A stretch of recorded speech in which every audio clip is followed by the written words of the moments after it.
Welcome to the first echo, where the past isn't finished speaking.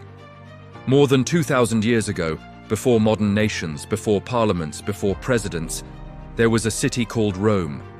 It began as a small settlement in Italy. Over centuries, it grew into one of the most powerful civilizations the world had ever seen. At its height, Rome controlled vast lands across Europe, North Africa, and parts of the Middle East. But Rome was not originally ruled by an emperor. It was a republic. That meant it did not have a king. Instead, it was governed by elected officials. Wealthy aristocrats formed a powerful council called the Senate, which made major political decisions. Ordinary male citizens could vote in assemblies and elect representatives called tribunes, whose job was to protect the interests of the common people. On paper, it was a balanced system. In reality, power often leaned toward the rich.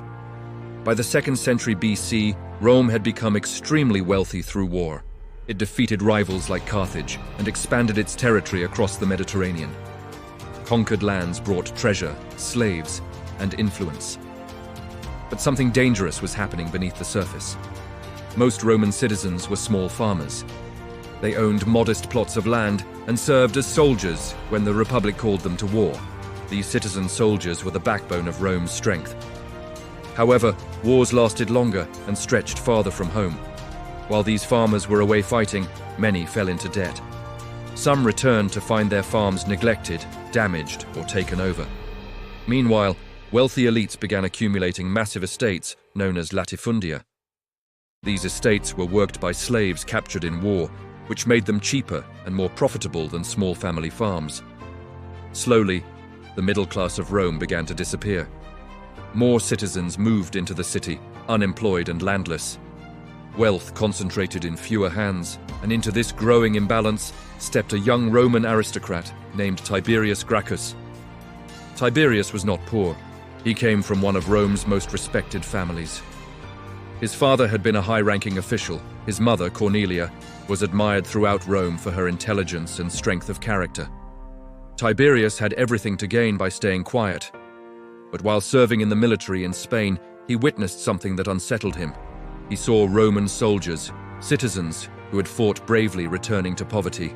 He saw land meant for public use being controlled by a small group of wealthy senators. He began to believe that Rome's success was weakening its foundation. In 133 BC, Tiberius was elected as a tribune of the plebs. A tribune was an official chosen specifically to defend ordinary citizens against abuse by the elite. Using his authority, Tiberius proposed a law. There already existed an old rule limiting how much public land one person could legally hold. It had simply not been enforced for decades. Tiberius wanted to enforce it. Any excess land held by wealthy elites would be redistributed to landless Roman citizens. To modern ears, this might sound like land reform policy, but in Rome, it struck at the heart of elite power. The Senate opposed him fiercely. Many senators themselves controlled large estates that would be affected. They argued he was stirring unrest.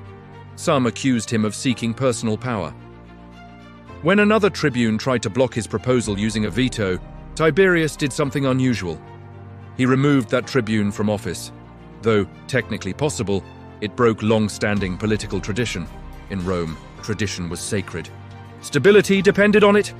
Tensions rose. Crowds of poor citizens supported Tiberius. Wealthy senators saw him as dangerous. On the day of a critical vote, violence erupted. A senior senator named Scipio Nasica declared that Tiberius was threatening the Republic. Instead of using legal channels, he led a group of senators in an armed assault. They grabbed wooden benches and clubs. They attacked Tiberius and his supporters in broad daylight. Tiberius was beaten to death. Around 300 of his followers were killed with him. Their bodies were thrown into the Tiber River without trial. This was shocking. For centuries, Rome had prided itself on political order.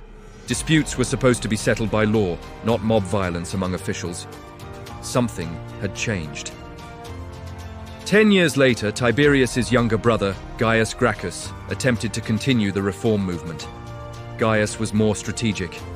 He passed laws to provide subsidized grain for the poor. He restructured courts to limit senatorial control. he attempted to extend citizenship rights to Rome's Italian allies. For a time, he succeeded. But the Senate responded differently this time. They passed an emergency decree allowing leaders to use force to protect the Republic. This vague power gave them justification to eliminate political threats. Violence broke out again. Gaius fled the city. Rather than be captured, he chose death. He ordered his servant to kill him. Thousands of his supporters were later executed. The deaths of the Gracchi brothers did not immediately end the Roman Republic, but they marked a turning point. For the first time, Roman political leaders had used organized violence against one another inside the city. They justified it as necessary for stability.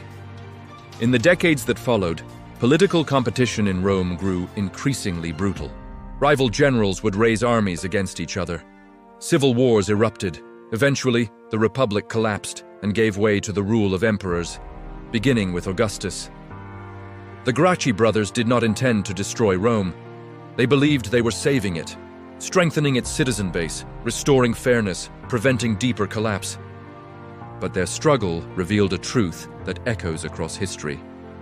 When wealth becomes concentrated, when reform threatens entrenched power, and when institutions choose force over compromise, a republic begins to change. Rome continued to call itself a republic for years after their deaths, but the habits that once sustained it had been weakened. And once political violence becomes acceptable, it rarely disappears. If stories like this remind you that history is not dead, it's just echoing, then like and subscribe, because the past still has more to say.